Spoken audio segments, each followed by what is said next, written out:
прошлом веке нам активно насаждали мысль о том, что агрессия – это результат внешних факторов, там, плохого воспитания, какого-то социального давления. Человек там вырос в неподходящих условиях, и вот поэтому он вырос озлобленным, агрессивным, у него такое поведение. А дело в том, что на самом-то деле внешние факторы значат очень мало, как выяснилось. На сегодняшний день причины агрессии, они биологические.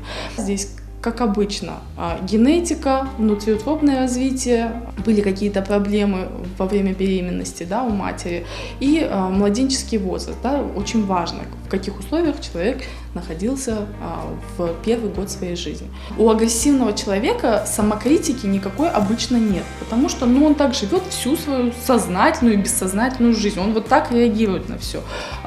И сказать, что он может измениться по мановению волшебной палочки, нет.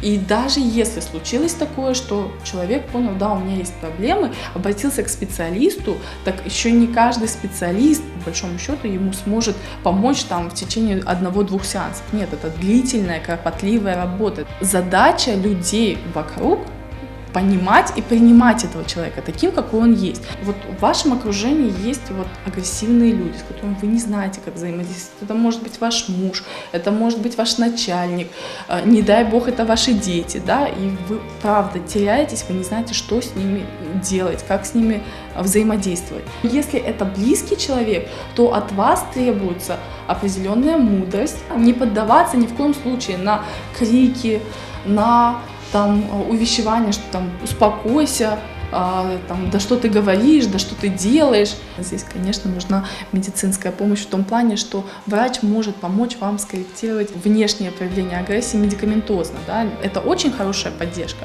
Вам поможет психотерапевт справиться с этим пресловутой, да, когнитивно-поведенческая терапия, о которой говорилось не раз, помогает вам справляться с вашими негативными мыслями, которых у вас слишком много в голове. Собственно говоря, это вполне решаемая проблема. И к тому же, да, агрессия бывает симптомом многих психических заболеваний. Поэтому здесь справиться в одиночку очень сложно. Здесь в превалирующем большинстве случаев нужна медицинская помощь.